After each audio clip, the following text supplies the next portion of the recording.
of all the books for future generations to study, why this? It's not going to be this, Gabbie. It says, I don't know, you know? That's it. Moving on to the very last poem.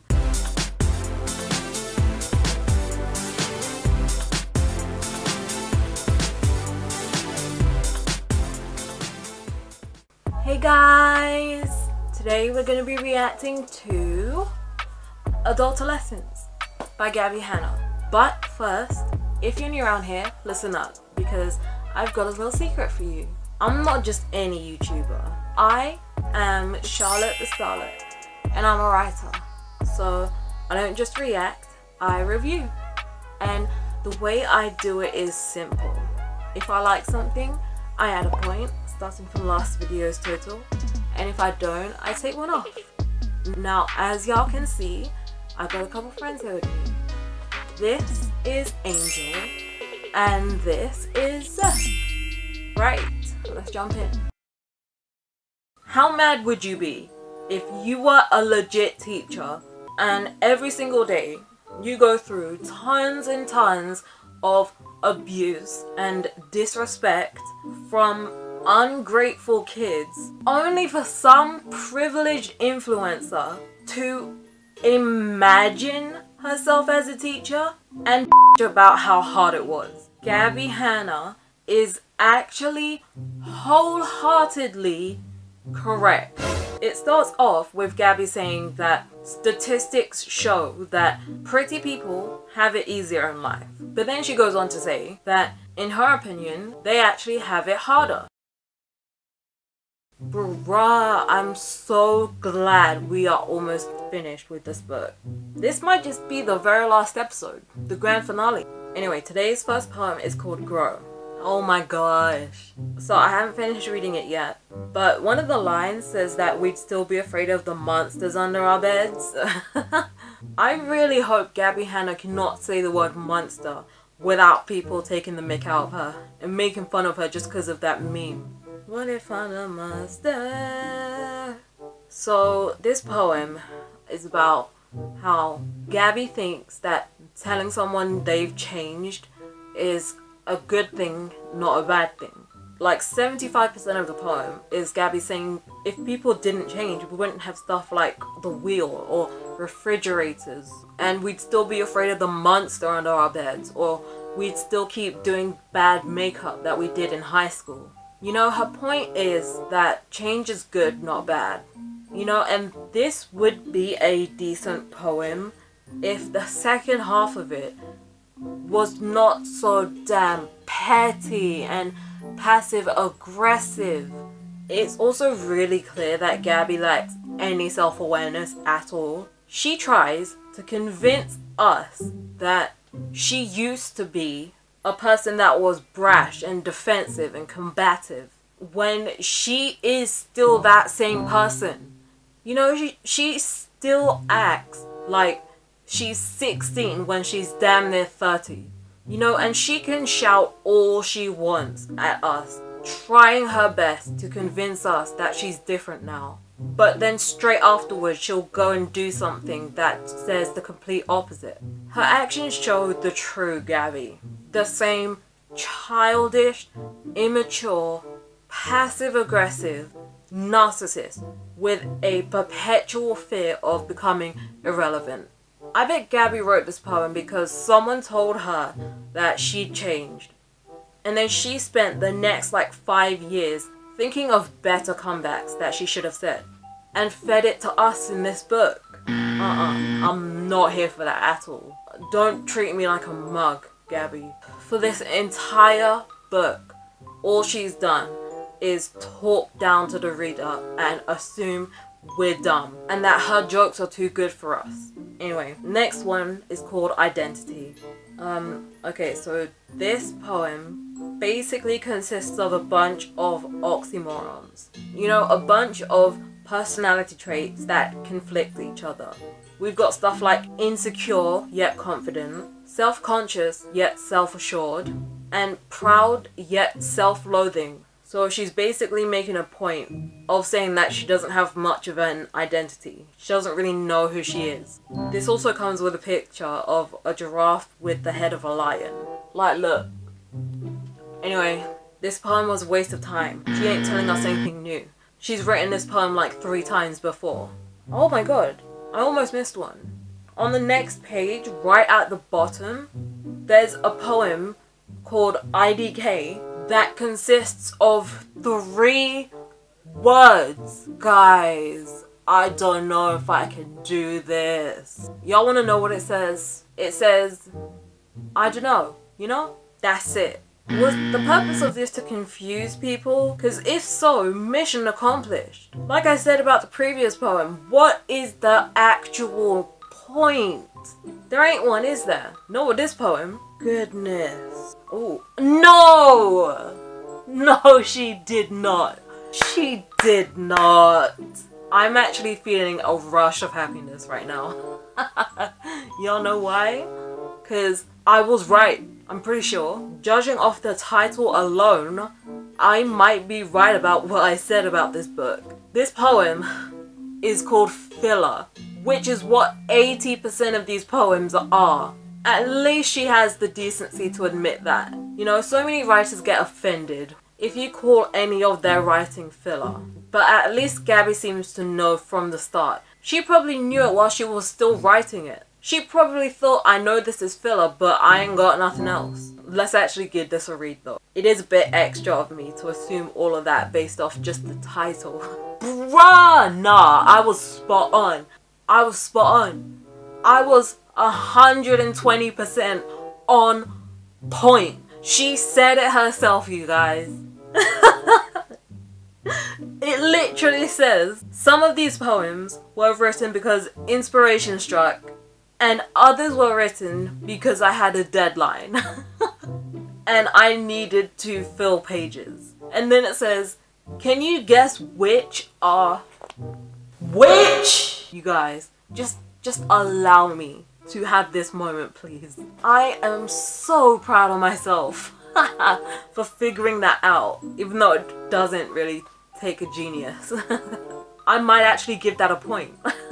Right, anyway. That was a fun one. One of the few poems I actually enjoyed.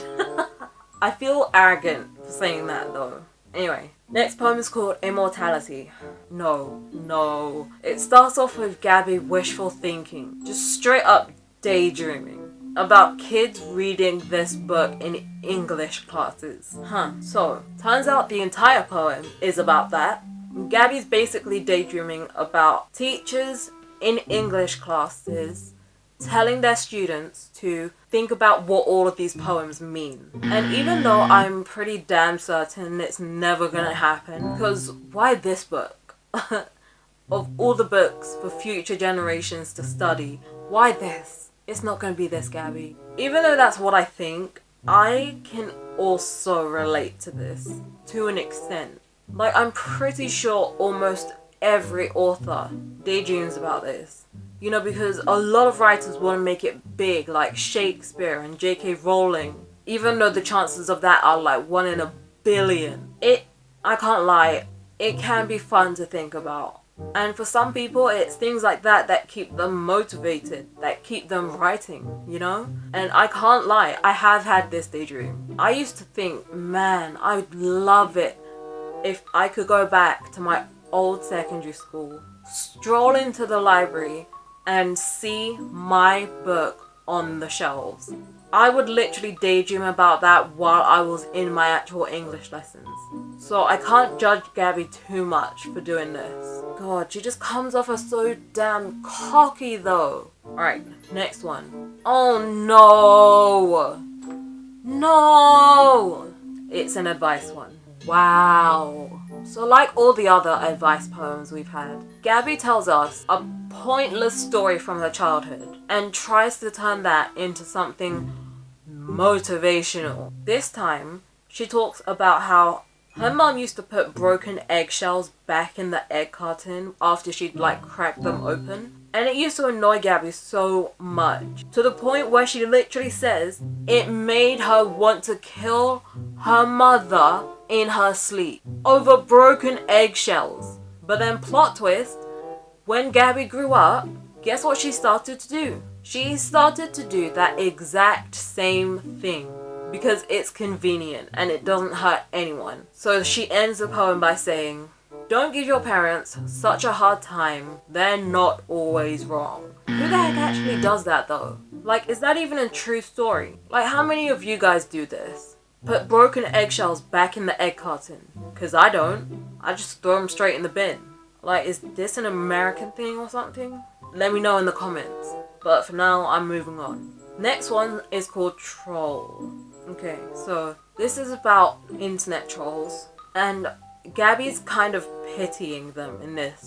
She basically says that she feels bad for them because she knows that the only reason they hate is because they're projecting something that they hate about themselves, which isn't always necessarily true. Like, sometimes people who are deemed trolls actually have a decent point. I hate it when someone has legit criticism for a celebrity or something and it's just brushed off as a hate comment. Oh my god, one of the best examples of someone who does this is Lily Singh, aka Superwoman. Like, she deemed all of the criticism about her late night show as hate, even though the majority of it were legit criticism. Even though Gabbie is saying that she feels sorry for these trolls, I can just tell that the tone of this poem is a very, very passive-aggressive one. I mean, yeah, it has a good rhythm, a good pace, a few good rhymes, but it's just so damn condescending. There is nothing I hate more than someone this patronizing. Anyway, next one is called Chase. So this poem sounds like Gabbie's trying to motivate someone to do better than their crush. Like, let's say she's saying all this to a friend, right? And her friend's crush is someone who wants her to chase him. And it seems like the friend is willing to do that. And Gabbie lets her. She basically keeps trying to motivate her until she's chased him so much that she actually glows up. She basically tried to make her friend chase her crush so much that she ends up with someone better. I feel like that's a really bad explanation, but Gabbie's point is that there are so many different ways for her friend to spend that time instead of chasing her crush. Anyway, next. This one is called Small Talk. Damn. Gabbie's targeting a very specific type of person. A pretty common type of person. Like, I'm sure everyone knows one of these people. Basically the kind of person that can't stand silences in conversations. So they just talk about anything, no matter how boring or mundane it is, just to fill that silence. Gabbie asks them, "What are you so afraid of hearing?" Which is kind of a good question. But at the same time, I feel like if these people talk because they are afraid of what they'll hear about themselves, I feel like that's kind of personal. I'm not one of those people, so I can't really talk for them. But if you are one of those people, let me know your perspective. Alright, next one is called Not. Right, this is about how your heart is the strongest muscle in your body, and it already has enough work to do than having to deal with stuff like high hopes and romantic thoughts. Gabbie basically thinks it deserves a break. There's nothing wrong with having those thoughts though. At causing you stress and taking over your life, then I don't see what's wrong with them. Although stress is actually very bad for your heart. I've had so many doctors tell me this. And to be fair, there are a lot of people in the world that need to learn how to be easy on themselves. Especially people who take on other people's burdens as their own. Like, one of my best friends does this so much, and she's an absolute saint. But it has landed her in trouble before. So there is a kind of balance you need to have. Anyway, moving on. Next one is called Perspective. I was just talking about that. And again, we've got two people talking, and the poem is within their speech bubbles. Wow. Right, so we've got this guy telling a girl, who I assume to be his girlfriend, that he had a nightmare where he was about to have a head-on collision with a massive truck. But the girl is like, that's not a nightmare, that's a dream. What kind of crazy says that? But then the guy is like, in my final moments, I told you I love you. And you know what the girl says back? No, yeah, that is a nightmare. Like, way to ruin this guy's self-esteem. Like, that sounds like something that someone would say, but as soon as they get a negative response from the other person, they'll try and play it off as a joke, even though they know damn well they weren't kidding. Anyway. You guys! This is it! Yo, we are on the penultimate page. Right, let's do this. Let's do this. This one is called Stuffed. Okay. I don't really get the point of this poem. This is basically Gabbie Hannah comparing her man to food for 2 pages. It's literally not much more than that. Like, she compares this guy to stuff like chocolate sauce on a pizza or peanut butter on a cheeseburger. Basically things that shouldn't work together, yet somehow they do. That's basically Gabbie Hannah and this guy. But, however, it's nothing special. Like, the only good bits of this are the rhymes and some of the descriptions about the food. Anyway, moving on to the very last poem of Adultolescence by Gabbie Hannah. I'm sorry if I'm being kind of extra about this. It's just that this is the first book we've finished on this channel. Yes! After months of reading this book once every week. We did it. We got there, you guys. I just want to take this moment to thank anyone that's watched any of the Adultolescence videos. And those who are still watching this right now with me. Y'all don't know how much it means to me that y'all have stuck through this series. It means the world, honestly. But yeah, let's do this. The very last poem in Adultolescence is called Finn. Wow. Right, so this is Gabbie literally talking to me right now. She's basically asking if I've read this book cover to cover or if I skipped around and flipped through it with a bunch of friends. Nah, y'all know. You guys saw it for yourself. I read this book cover to cover. I've read every single damn word in this book. I hope you're happy, Gabbie, because it sure is a relief for me. Right, so there we go. That was the end of Adultolescence. You know what? I actually think that I'm gonna do one more video where I basically react to the video that Gabbie made about this book. She made a video talking about why she wrote the book and what some of the poems mean. I've been meaning to watch it, but I think I'll watch it with you guys. But yeah, that's it. I hope you guys enjoyed this video. If you did, make sure to give that like button a little kiss and subscribe to become a starlet. Don't forget to follow me on Snapchat, Instagram, Twitter and Tumblr. And if you have read something that has just left you shook beyond repair, let me know in the comments. We legit need them suggestions. Like, we seriously need them, you guys.